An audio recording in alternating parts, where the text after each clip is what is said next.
I had to look this up, but apparently Tateno has a root too. And so does Stanley. Doing those will help keep from getting in the explosion ending. Welcome back to 428 Shibuya, by the way. TGA Gamer Girl signing on. I already explained that we got the explosion ending. Let's just jump into Tateno.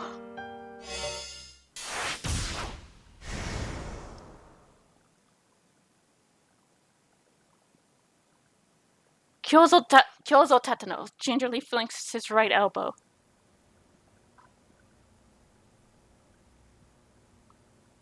It was still a little sore, but it shouldn't interfere with his ability to drive. Does that hurt? Asked the girl called Canaan. No, I'm alright.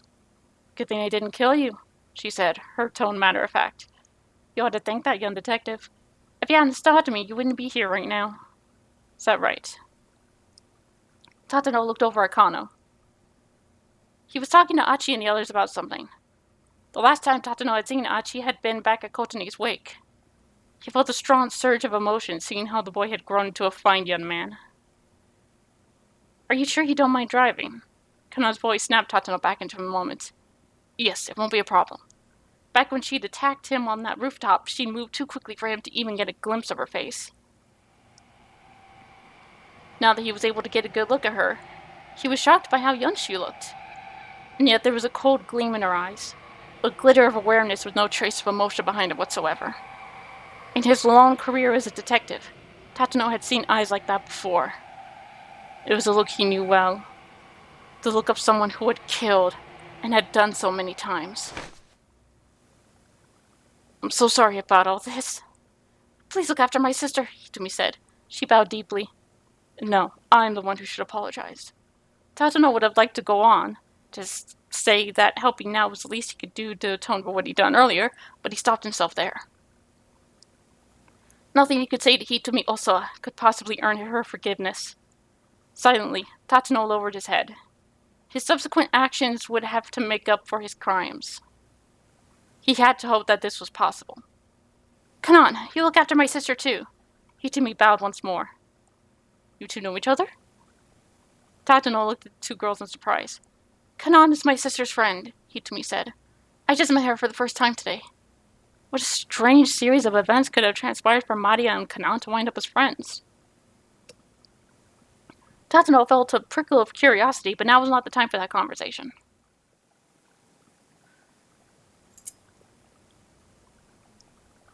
Daisuke reappeared. He had gone to fetch his car keys. You know where it's parked, yeah? He asked.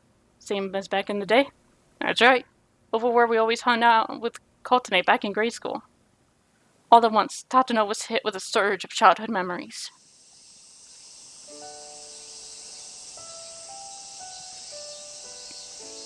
The sky was a piercing blue. The droning of cicadas echoed in his ears. A refreshing breeze brought intermittent respite from the heat. During summer vacation, they spent their days here in the parking lot behind Daisuke's house.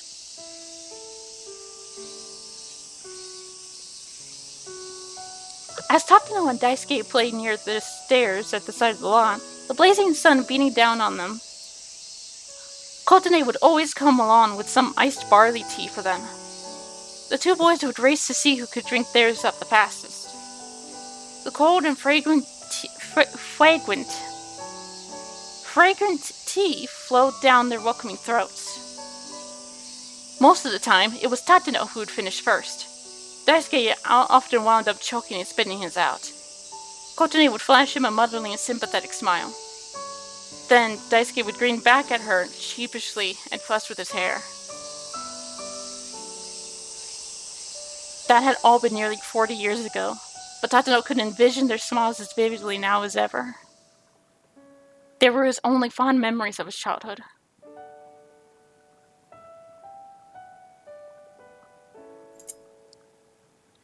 Tateno took the keys from Daisuke, clutching them firmly in his fist.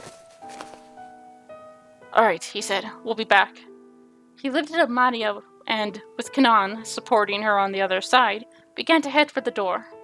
Then Kano called out to him. Detective Tateno, There was a look of sadness on the younger man's face. Don't let yourself become a detective like me. Tateno had the words right on the tip of his tongue, but he swallowed them back down. It suddenly seemed petty to trivialize the aspirations Kano had held for so long. Once Maria is safe, I'll turn myself in. After he made sure that Maria got to the laboratory, he would cease to be a detective, and instead would simply be a criminal.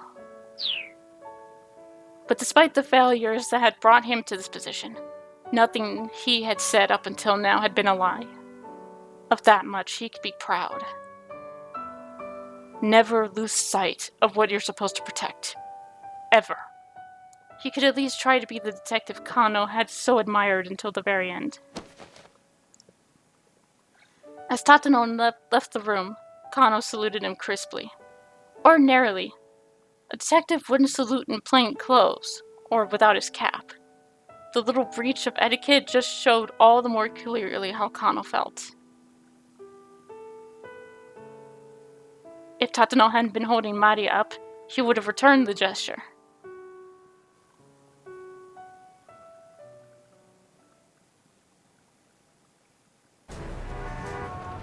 Leaving Endo Electronics, Tateno and Canaan carried Maria up a hectic Dogenzaka. The parking lot was less than a minute away by foot. Before long, however, they found their way blocked by a veritable wall of people. It was a riot squad, with Kuze at the head. Director Kuze, Tateno, what are you planning on doing with that girl? What are you planning on doing with her? I already informed Canaan that she's to be put under quarantine. If she's allowed to remain free, all of Shibuya will be in danger. Canaan took a step forward. Tateno could sense that she was about to move in for the kill. Easy now, he said softly. Wait. As skilled as Canaan was, she was no match for an entire armed police squad. I'm not going to take all of them on, she murmured. I'm just going to take the man in the charge hostage. Tateno swallowed. Capture Kuze and then run off? It could work. Considering the time limit they were facing, he knew that they had to find some way to force their way through here. Still, given how far they still had to go to reach the laboratory, he wanted to avoid direct conflict as much as possible. Give me 1 minute. No, just 30 seconds. Tateno turned and stared at Kuze. The two had known each other since their rookie days. Director Kuze, tell me, what is it that you believe in? What do I believe in? Yes, weren't you always the one who said that you needed to put faith in your subordinates no matter what? Well, yes. Yes, that's right. Kuze's eyes wavered ever so slightly. In that case, put your faith in me. No. Put your faith in Kano. In Kano. He believes that saving Maria Osawa will let us save Shibuya. He's doing everything he can to make that happen. Kuze's lips curled into a wry grin. That sounds like Kano, alright?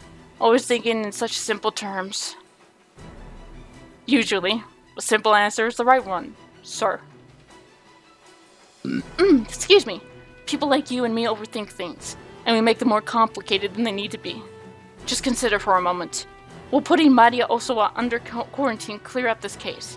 No, it won't. So long as we don't know how she was infected with the virus, we can't rule out the possibility that other people have been infected as well. Tateno kept his eyes locked with Kuze's. Director Kuze, right now, what we need to do more than anything is get our hands on that antiviral drug. We need to be helping Kano. Please, sir. Kuze furrowed his brow in thought for a few moments, then shook his head. Tateno, buddy, come on, I can't do that. You gotta understand the position I'm in. The director's voice squeaked into his childish register. And I bet Canaan is just thinking, what? Did he hit puberty again? Canaan narrowed her eyes. What's this guy's deal? She whispered. It's hard to explain. But when his voice gets like that, it means...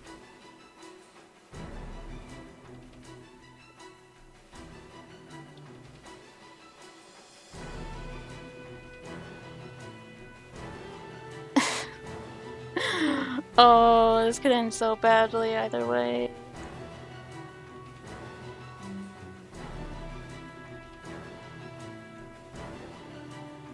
Well, whenever that happens, he always does that when he's flustered, right? He was confused. Now was his chance to make a run for it. Tateno signaled his eyes to Canaan, then got ready to sprint past Kuze and his team. He didn't get the chance to, though. Ugh! Suddenly, Kuze let out a pained yelp. Then, as Tateno watched in surprise, he proceeded to collapse onto the pavement. Oh God, he's having a heart attack!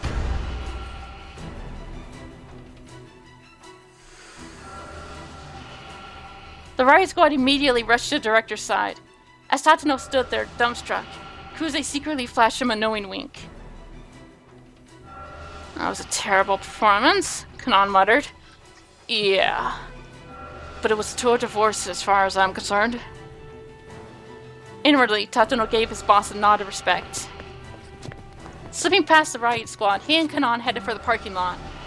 Several members of Kuze's team hurried to chase after them. Don't follow them! Kuze cried out as he writhed on the ground. Everyone stay back! If we get too close to Maria Asua, you'll be infected as well! The riot squad stopped in their tracks. Tateno and Canaan took the opportunity to hurry out of sight. Darting through some narrow alleyways, they arrived at the parking lot. The area had changed since Tateno's youth, but some of the old air of nostalgia still lingered. There it is. He spotted the minivan with Endo Electronics written on the side. Tateno gently laid Maria on the back seat. She was still apparently unconscious. Once Canaan had climbed into the passenger seat, Tateno hit the gas and sped off. How far is it to the lab? Canaan asked. Normally it would take about 15 minutes, but with this traffic it's hard to say. Tateno avoided the stop and go of Dogenzaka, taking the side streets and headed toward Shibuya Station.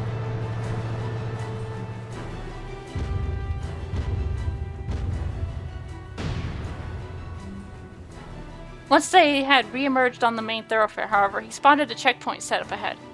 Barricades and armored vehicles were blocking the road. The scale of security efforts showed just how grave the situation truly was. Tateno hit the brakes. What do we do? Canaan spoke without taking her eyes off the barricade ahead. Tateno thought for a few moments before arriving at an answer. We'd have to find another way around. Couldn't plow through.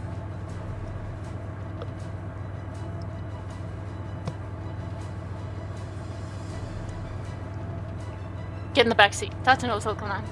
Why? I want you to hold on to Maria so she doesn't fall. A feisty grin came to Canaan's face. You got it. Tateno waited until Canaan had made her way into the back. Then he threw the minivan into reverse and jammed his foot on the gas. He cut the steering wheel sharply to one side, a loud screeching filling the air as centrifugal force made the vehicle tilt. Then a patrol car came roaring out of a nearby side road. What the? Tateno reflexively jammed on the brakes. The police cruiser cut in front of the minivan, turning to head right toward the roadblock. Crashing into the barricade, it plowed on through non-stop until it slewed upon the curb beyond. The car's impact had made enough space for another vehicle to slip through in its wake. The minivan barreled through the checkpoint. Tateno wondered who in the world had been driving the cruiser. Tateno's phone rang, and he picked up as he sped onward. Were you able to break through safely? It was the voice of Detective Kajiwara. Tateno had thought he was at the Osoa residence. That patrol car just now, that was you? A call came in from Task Force HQ, saying that Kano had found Maria. I figured maybe Kano was planning to take her to Okushi Pharmaceutical, and so I thought he'd need to make his way through one of the checkpoints here. But the fact that it was you, Detective Tateno, now that was quite unexpected. He let out a weak chuckle. Kajiwara, are you hurt? No, don't worry about me. Just please, help Maria. I made a promise to her father that I'd save his daughter, no matter what. Tateno could hear the energy draining from Kajiwara's voice. Understood. I'll keep that promise for you then. Thank you. The line went dead. Oh no! I think Kajiwara just died! He'd crashed headlong through that barricade. There's no way he'd come out of that uninjured. I'm sorry, Kajiwara, Tateno said to himself under his breath. And thank you. He bit his lip and then stepped hard on the gas again. Okay, keep out for Tateno.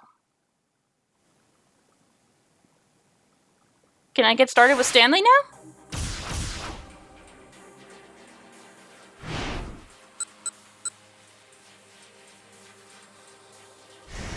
Okay, I am going to... Bear with me. Okay, got it. Wait, that's a Jack, not Stanley. It was 6 o'clock p.m. Alphard had contacted the motley team at Endo Electronics, and the situation had immediately deteriorated. But the new developments had also provided them with one big chance. A chance that Alphard might appear in person at long last. You did fine. Oh, Stanley's his last name. Okay. His first name is Jack. I did not know that. I don't remember. He'd been called Stanley for so long. He probably introduced himself as Jack Stanley, and I just forgot. Jack Stanley set his hand on Kano's shoulder. A weak smile came to the detective's face. Stanley paused, unexpectedly moved. For that one moment, he saw Kano in the image of his younger brother, Frank. Jack, you have to get everyone to a safe place right away! Frank's nervous shout echoed through the hotel lobby. Stanley's younger brother was a member of the bomb and arson squad. Oh, Jesus. Oh, God. Did he get blown up? This was 2 years ago. The CIA had obtained intel that Alphard was targeting a high-class hotel in Chicago. That's why he's after Alphard. He wants revenge for his brother's death. Stanley and his team had searched the hotel interior and had discovered that the bomb set inside a large planter. When Frank arrived at the scene and saw the explosive, his expression grew grim. The detonation trigger is set in the worst possible place. It's going to be a bastard to remove it. In that case, you need to get out of here too, Frank, Stanley said. No, I need to make sure I can figure out how this thing is set up so the disposal unit knows what to do when they get here. I'll be alright. Look, you can probably see it from back there. Stanley could indeed see the small explosive. Could see the small explosive from where he stood. It was held in place by several screws. The timer had just ticked down past the 30-minute mark. There's plenty of time left for the disposal guys to get here. Jack, I need you to help finish evacuating the building. There are a lot of people who haven't gotten out yet, but Stanley hesitated. From a cold and logical perspective, Frank was right. He had a job to do, and if Stanley listened to his personal feelings and tried to usher his brother out of there, a lot of innocent people might die. Alright, he said. I understand.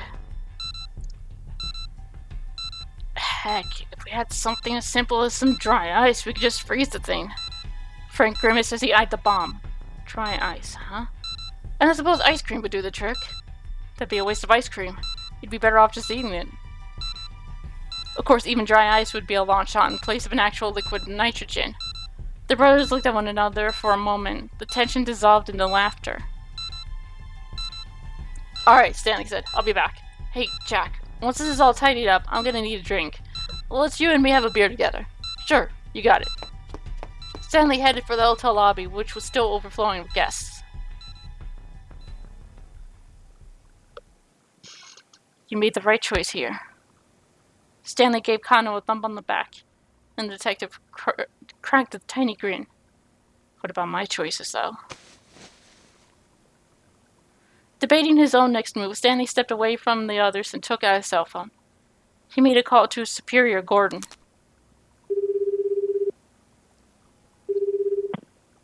It's me, he said. What's the situation? Here the Japanese police want to put Maria Osawa under quarantine. I'm assuming that's on your order, sir? It is. There are too many important people in Shibuya. We can't allow that virus to get loose. Besides, we now know that Alphard is after Hitomi Osawa. There's no reason to leave Maria at large any longer. If you put Maria Osawa under quarantine, she is going to die. I know that. But there will be far fewer victims as a result. Gordon's word makes something inside Stanley snap. In that moment, he lost any inclination to report that he was with Maria. Failure to do so would be dereliction of duty on his part. He knew that well enough. He knew it. But the fact couldn't overcome his revulsion at Gordon's callous attitude toward Maria. Victims are still victims, he said. What was that? Nothing, sir. I'll continue my operation to apprehend Alfred. Stanley hung up the phone. He didn't care if his superiors took action against him once this was all over. They intended to sacrifice one person in order to save the lives of countless more. From a purely objective standpoint, it was the right call. But what if that person was a loved one? What would they have done then? The dilemma gnawed at the back of Stanley's mind. He couldn't shake the feeling that it was wrong to just accept the lesser of two evils, to sacrifice the innocent for the greater good. No, damn it. He would save that one life, then save the lives of many. He needed to find a way to avoid the so-called easy way out, no matter what he took. He wasn't about to add a second big regret to his life. Not this time. Saving Maria was the right thing to do. His judgment wasn't wrong. Of that, he was sure. He affirmed that to himself inwardly, over and over. Kana was watching Tateno prepare to depart. The group had put together a reasonable plan of action. Tateno and Canaan would head to the lab with Maria and attempt to get the antiviral for her. Stanley would accompany Kano and the others to the Scramble to apprehend Alfred. It was a two-pronged plan of attack.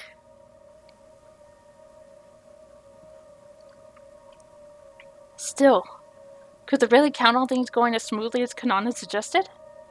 Stanley thought back on her words earlier. Once Alfred's made contact with Ichimi, call my cell phone. I have plenty of information Alfred might want to bargain for. I can negotiate with him directly. That meant that getting the password hitched on whatever deal they struck. What sort of things might Alfred request in exchange? Stanley cast a thoughtful look at Canaan. She was helping Tateno to carry Maria out of the room. Stanley doubted she'd answer if he just asked her if he asked just what her bargaining chips were. He held his tongue, watching as she left with the others. Whatever happened, he needed to focus on capturing Alfred. He glanced at the monitor displays on the workroom. The disembodied sound of Alfred's voice from earlier crept back into his mind. I will appear at the rendezvous point in person. After all, it wouldn't do for the star of the show to miss the final curtain. Those words notwithstanding, it seemed absurd that Alfred would actually show up in the flesh. Nationality, age, sex, so much about the terrorist mastermind was shrouded in mystery. Why would someone who had hidden so well for so long ever reveal their true identity? And yet Alfred had gone out of his way to claim that was precisely what was about to happen. And almost like he'd made turning up in person a major selling point of the deal. I'm looking forward to meeting all of you then. There was no doubt about it. Alfred wanted them to expect him on site and in person. So why would that be? He's using himself as bait to lure me and Canaan out. It's a near-perfect opportunity to wipe out the two people who are gunning for him the most. That being the case, how might he attempt to kill me once I'm at the Scramble? Stanley felt a sudden flash of insight. No, something was off here. He thought the process was running well, each deduction logically following from the last. But at a time like this, that could be a very dangerous thing. Alfred may well have anticipated where his logic would lead. Stanley needed to assume that any clue he thought he'd found was something Alfred had left behind on purpose. So maybe the suggestion that their target would come to the scene was a different kind of trap. At the risk of sending himself in circles, Stanley decided to rethink the whole case from the ground up. What was the single strangest part of this whole thing? There we go. Why had Alfred put an amateur like Daisuke Endo in charge of the kidnapping? Sure, being able to get a heart for his daughter to save Daisuke is a strong incentive. Gave Daisuke a strong incentive, but there still had to be a reason why he'd been chosen. If the kidnapping had failed, what would have happened then? Of course, this was Alphard they were dealing with. Maybe the possibility of failure was somehow part of the plan. Hell, Daisuke had managed to accidentally kidnap Maria instead of Hitomi, hadn't he? If Alfred had gone with a professional, that sort of mix-up would never have happened. And yet, even if that degree of uncertainty was acceptable, or even desirable, using Daisuke seemed like far too big a risk. There must be some other motive for bringing in Daisuke into his plan. Of course. Advantage. Using Daisuke must have provided his important advantage to outright his flaws. It was the only thing that made sense. Which meant the reason Alphard had Daisuke carry out the kidnapping was to carry out some other objective. He'd set up the kidnapping, devised a ransom relay, and kept the full attention of the police on that. All the while, Alphard himself was working towards his true goal, getting Hitomi's blood. Which meant that Daisuke kidnapping Maria by mistake had in fact been a misstep. That was why, in the end, Alphard had proposed trading the password for Hitomi's blood.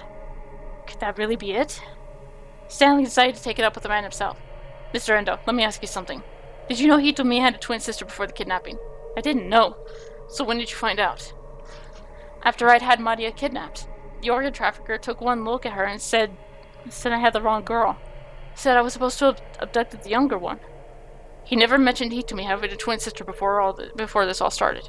And no, if I'd known, I'd have been a lot more careful. Alphard has certainly known that the Osawa girls were twins. But despite the added risk that fact implied, he hadn't told Daisuke. There was only one logical conclusion. Daisuke's mistake had been an accident. Alphard hadn't intended for the wrong sister to get kidnapped. By using an amateur, Alphard had set up the police to write off Daisuke's kidnapping of the wrong target as a misstep. Had Daisuke been brought in simply in the name of camouflage? But why? Alphard was after Hitomi's blood. Daisuke was after Hitomi's heart. They both wanted the same thing, so why target Maria instead? Stanley's train of logic had run out of steam again. Still, he was sure he was on the right track. He just needed to keep following till he found out where the track would lead.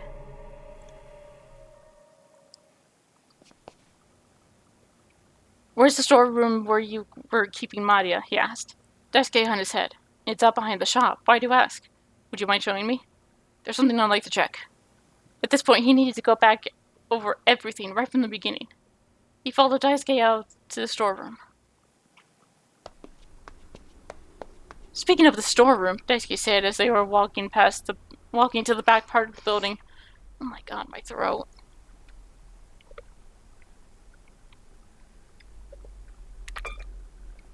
It's so dry. There's something I've been wondering about. Just how did Maria manage to escape in the first place? You're certain you locked her in? Stanley asked. Daisuke nodded. At 8 o'clock this morning, the organ trafficker came by to check up on her. I made sure to lock the place back up after he left. I see. The visit must have been when Maria was injected with the Ua virus. Makes sense based on our working timeline of when we expect her to go symptomatic.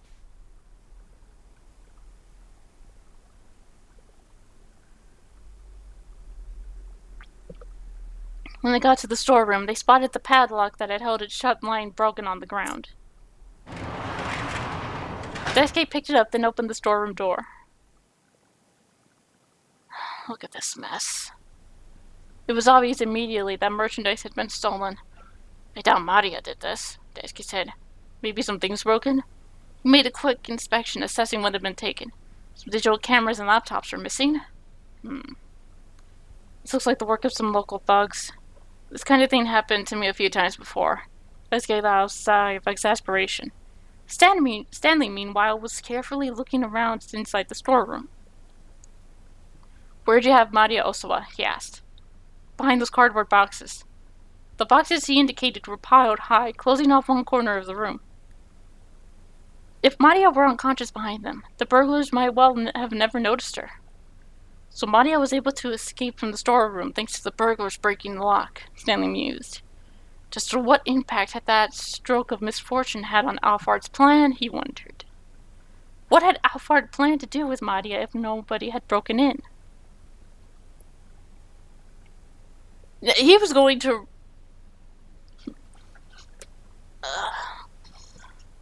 No, he had infected her. So why would he trade her for Hitomi? He was going to release her at some time later. Since he'd gone to the trouble of infecting her with the virus, it only made sense. And Stanley could only think of one reason to release an infected Maria. To turn Shibuya into ground zero for a pandemic that would sweep through all of Tokyo.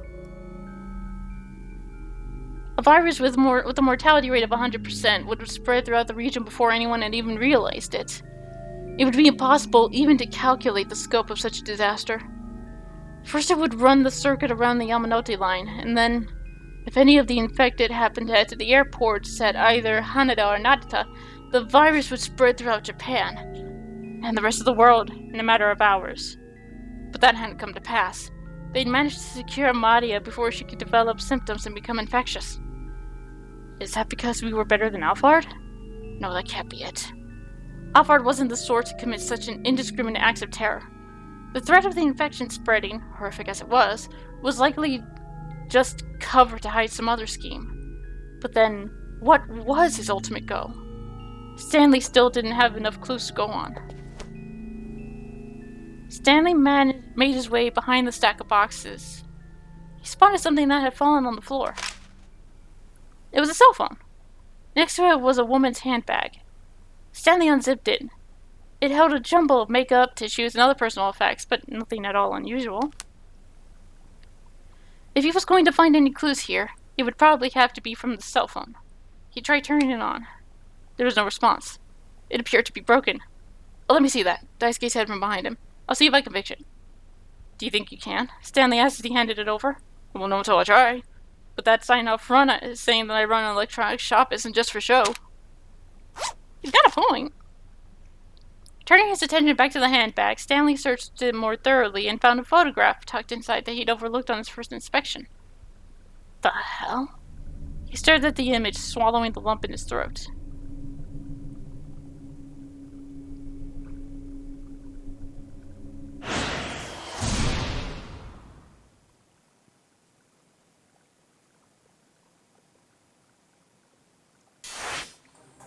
Okay. Sorry about that. I wasn't sure what I was doing.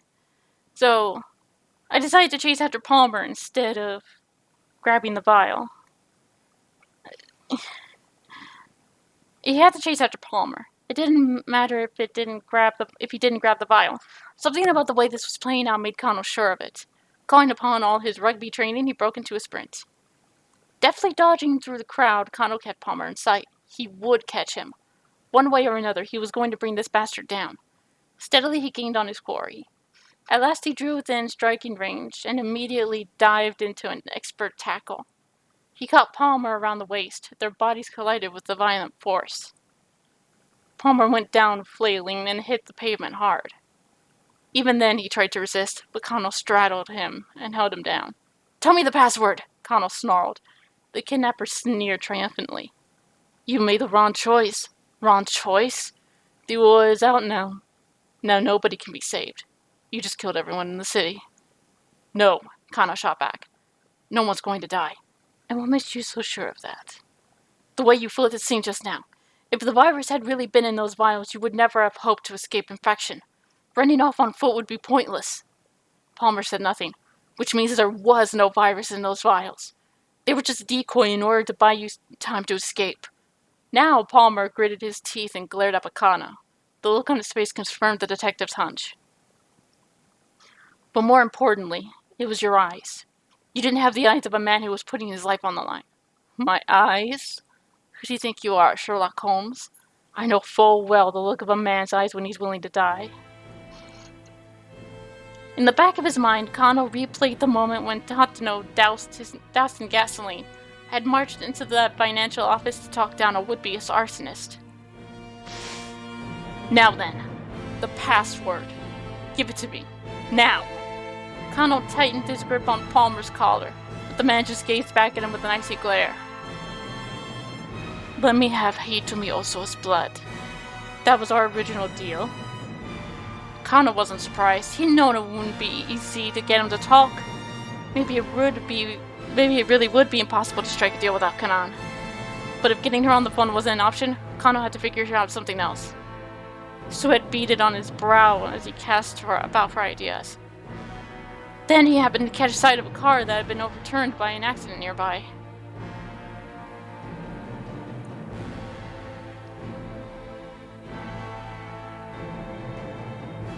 Gasoline had spilled from the vehicle, creating a broad, dark puddle on the pavement.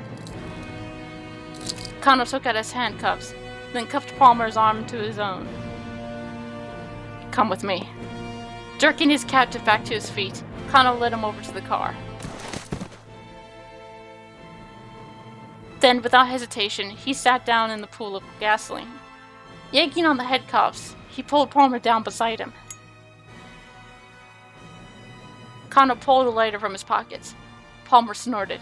"And just what's this supposed to be, Tell me the password. Or else what, you'll light the gas? You'll be burnt to a crisp yourself." "Yeah, probably." Kano heard the casual desperation in his own voice. "The hell are you thinking?" The smile vanished from Palmer's face. Kano scowled down him.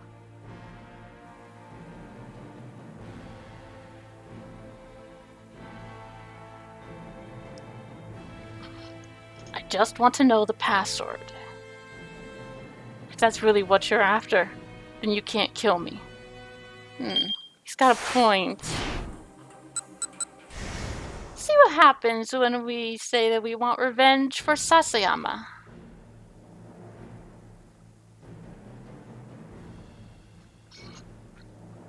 Kano thought back to the sight of Sasayama sprawled out and bleeding on the pavement.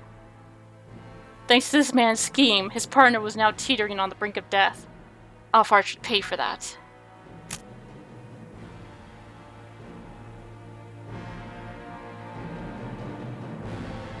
Calmly, Kano flicked the lighter on.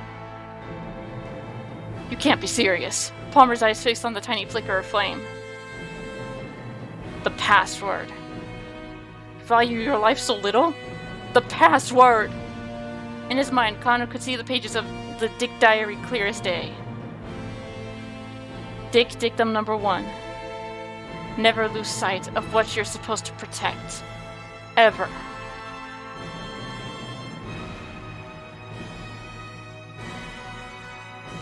Palmer glared in defiance. Kano brought the lighter closer and closer to the gasoline. He could practically feel his own life growing shorter as his hand descended. And yet, he felt no trace of fear. His body was numb, his senses strangely distant. Time seemed to slow. The world around him dissolved into a blur. He was surprised at how calm, how remote he felt, here in the midst of this life-or-death confrontation. And then, far in the depths of Palmer's eyes, he saw the barest hint of doubt. He fixed his gaze on that point of weakness, and did not look away. Palmer's shoulders slumped perceptibly. Now Kano was certain of it. This was a man who'd never put his life on the line before. Shizuo's words sounded in the back of his mind. You need a cool mind but a fiery spirit. A detective without both of those is worth nothing. Let me go. Promise to let me go, and I'll tell you. Is that your answer? I don't think you quite understand the situation here. Kano brought the flame still closer to the gasoline. Palmer's eyes went wide. No longer was he able to hide his trembling uncertainty. Alright, I'll tell you. Just put that thing out. The password first. His voice a strangled snarl.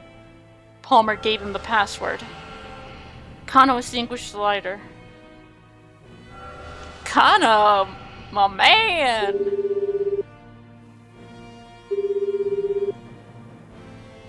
Pulling out his cell phone, Kano dialed up Osoa. As he did, he recalled his last exchange with Stanley at the electronics shop. There's the keep out. Looks like we'll be able to have that beer after all. But Osoa didn't answer. Kano gets immediately that something was amiss. Detective. Don't worry, I've got Stanley on the line. He says that Detective Tateno. Okay. Something happened with... Kaboom.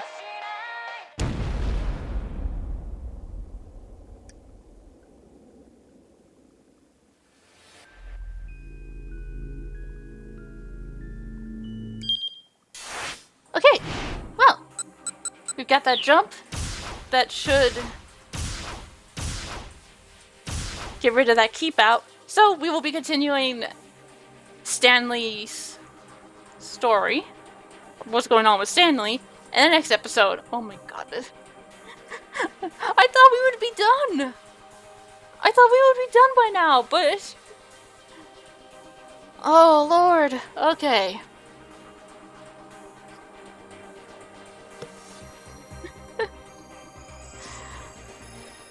Just a little bit more, hopefully. We'll continue Stanley next episode.